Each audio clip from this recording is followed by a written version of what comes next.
Today we're going to try and answer that age-old question, what are functional groups? A big part of organic chemistry involves the study of functional groups, and that's what we're going to talk about today. Well, first of all, what are functional groups? It's an atom or group of atoms that are within a molecule that do the following things. Well, first of all, they undergo the same types of chemical reactions. That's real important. The second thing is they determine chemical and physical properties of a molecule. The third is they're units by which we can divide organic compounds into different families.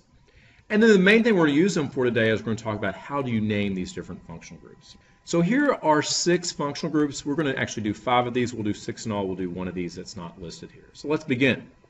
Our first functional group is alcohols. I'm sure you've heard of alcohols before. So when I write GF, that's going to refer to general formula. R is just going to be any group of carbons that it's attached to. It could be one, a chain, a ring, or whatever. It's just carbons. And then the functional group, FG, stands for functional group, is basically an O and an H bonded together. Now, don't mix this up with an hydroxide. That is an ionic compound. This is an alcohol covalent compound. And then the characteristic ending, how do we name this alcohol? What we're going to do is change an E to an OL. So let's look at an example. Let's say we look at this 2-carbon compound. So we see this compound right here. So this compound here has 2 carbons we see. We know if it has 2 carbons, it's called ethane. But what is it if you attach an OH in place of one of those hydrogens? So we change the ethane, the E is removed, and it becomes ethanol, which is one of the most common alcohols that's used in gasoline. It's actually what vodka is. Super common. Let's do one more example.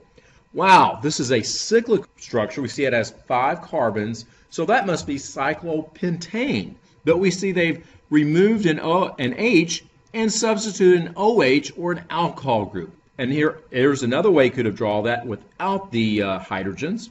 So what we're going to do is we're going to change cyclopentane to cyclopentanol. So that's how you name alcohols. So here are a whole bunch of organic alcohols. We're not going to go through all these names, but notice these are carbon compounds. Each one we have an OH group attached in place of a hydrogen.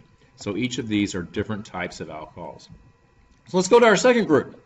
Our second group is called aldehydes. So aldehydes have the general formula of R attached to a carbon, a double bonded oxygen, and a hydrogen. Now, usually we don't draw hydrogens, but this one's super important. The reason being it tells us it's at the end of a chain. Aldehydes have a double bonded oxygen at the very end of a chain. So the functional group for this is simply a carbon that's double bonded to an oxygen, but also bonded to a hydrogen. And the way this changes, the characteristic ending is E goes to Al. So let's look at an example of this. Let's say we have a 3-carbon chain. We all know that is propane. So you take out the E and then you add Al, so it's called propanal. So a couple of things. One thing we're trying to memorize these. How do you remember all these different functional groups? One way to remember is the letter A. A is at the beginning of the alphabet. That is one end of a chain.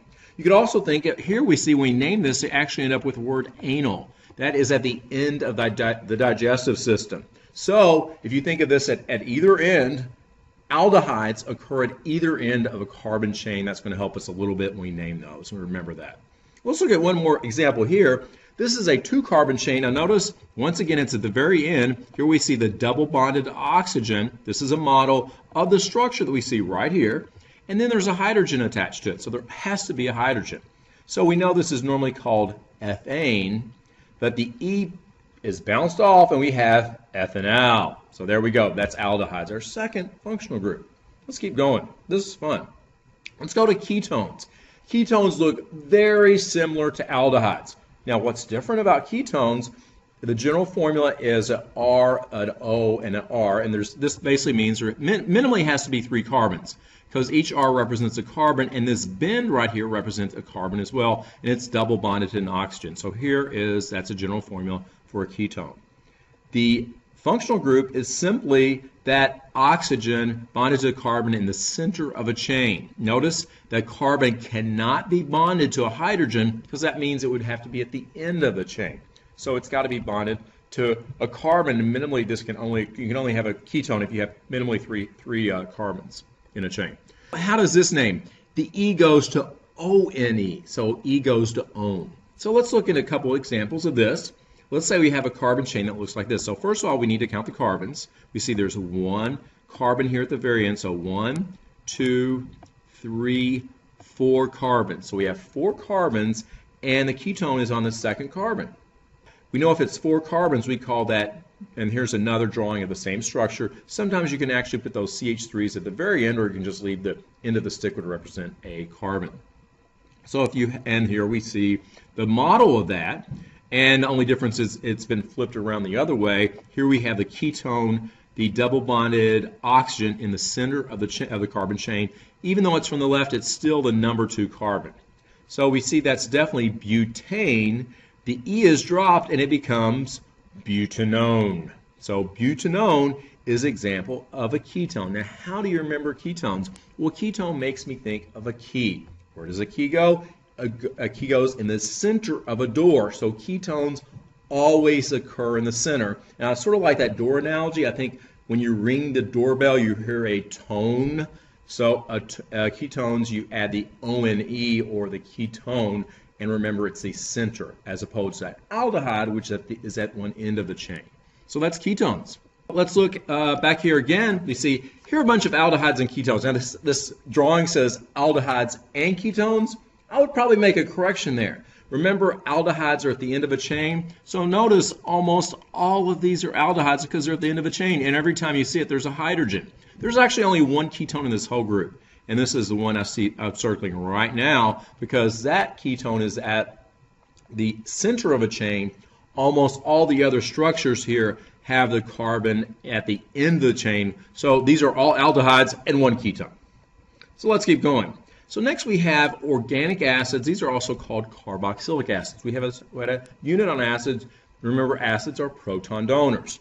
And when you have organic acids, most acids that are made of a polyatomic ion that aren't binary acids, the hydrogen that leaves as a proton is attached to an oxygen. And this is no exception. The general formula of an organic acid is RCOOH. So what happens, that acid part, the proton or the hydrogen that is attached there, is attached to an oxygen. The functional group is simply COOH. Now one of those O's is double bonded and one is single bonded. And in these, the E goes to oic, and then we add the word acid because now we've actually have an acid because the hydrogen leaves as a proton. Let's name some of these.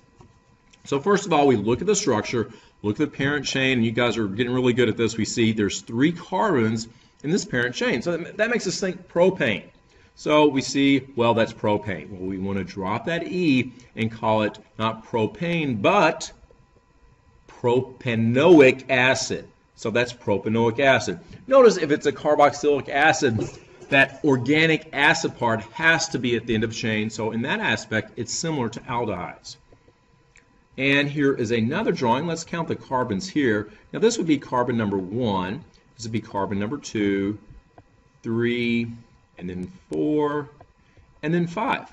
So if there's 5, hopefully you remember that's pentane, but we also have a substituent, a branch at number 2. So this would be called 2-methylpentane, but since it's an acid, we'll call it 2-methylpentanoic acid. So that's one of our organic acids.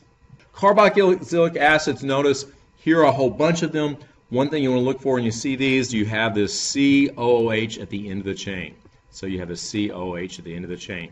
Remember, the part that makes it the acid is the H right there. So it's just attached to some carbons that are in a ring or a linear structure. So that's our 4th group. We've got 2 more to go, so let's keep going. Our 5th group is esters. Now, esters are really produced from a chemical reaction. Now let's talk a little bit about the general formula of esters. They have an RCOR. So what this means is these are in the middle of a chain, and this carbon and this O and this O here are attached. Now one of the oxygens is double bonded. The other oxygen is single bonded. But there is, where it says R, there would be a carbon there, and there would be a carbon there. So esters would minimally have carbons in both those positions. So when you say general formula, next we have the functional group. The functional group would simply be the C, the O, and the O, with one being double bonded and one being single bonded.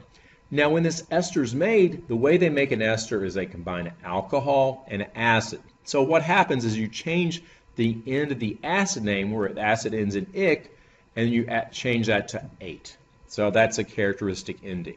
So let's look at an example, first of all, of how one's made. Hopefully you recognize this as having two carbons. So this would be, this is not the acid, this is the alcohol, and this is ethanol. So let's say you combine ethanol with an acid, and the acid we're going to use here is, let's see how many carbons we have. We have 1, 2, 3, 4 carbons, so this would be butanoic acid. We've got a ester that we're making from ethanol and butanoic acid. So what happens when you combine those, it actually flips around, and this OH combines with the H here, and that pulls off a water molecule. So water is also produced in the process. And then they combine. And the structure that is produced looks like this. Now, also remember we said there's a water molecule and this produced. So what you see here is our functional group. This is what makes it an ester. But we want to name the part that came from the alcohol first. So we name this part first. There's 2 carbons, so we call it ethyl. And then we know that the acid was butanoic acid, so we call this ethyl butanoate. So this is ethyl butanoate. So that's how esters are named. And here's another stick drawing of how you could represent this ester. Remember we said it's ethyl, so we see 2 carbons here. And butanoate, we see 1, 2, 3, 4 carbons here. So those are 2 different drawings that represent the ester ethyl butanoate. So here are a couple of other esters. Remember, esters have this characteristic functional group with a carbon in the center of a chain, except one of the carbons is double bonded to an oxygen. So let's keep going. Our last functional group is ethers. Now there's really 2 ways to name ethers, and you can use ether method. I knew you'd like that one. Well, first of all, what's the general formula for an ether? An ether just has an oxygen in the center of a chain. So the R's, once again, represent carbons, and you have an oxygen right there plopped in the center of a chain. The functional group is simply the oxygen. And I just pointed there because the bin could go in either direction. And how these are named, we're going to look at 2 different examples of the 2 naming systems. So here we see we have an oxygen in the center, and then we have 2 carbons here, and then we have 3 carbons. Or, remember, you could look at a drawing like this, and notice this is the same thing. I have 2 carbons here, and then if you count, there's 1, 2, and then 3 carbons here. So these are both the same structure. They have 2 carbons on one side and a chain of 3 on the other of the oxygen. So how could you name this? Well, one name is to go ethoxypropane. Ethoxypropane. So this method, what happens is it goes shorter, oxy, longer. So you name the shorter chain first, then you put in the word oxy, and then you name the longer chain. So the shorter chain was the ethyl, or the 2 carbon group, and then you name the oxy, and then you name the longer part of the chain, which is 3 carbons there. So we see that. Now the other method is to do it alphabetical order. So if we use that method, we'd say ethyl propyl ether. So we can say ethoxypropane or ethyl propyl ether. And last one, a couple more ethers. Let's see if we can name this ether. It's got a 1 carbon right here. And then we see 1, 2, 3, 4, 5 carbons there. So how would you name this? So, and also you could draw like this, except we flipped it around the other way. So one way is to do shorter, oxy, longer. So we say methoxypentane. Or you could do alphabetical, where you'd say methylpentyl ether.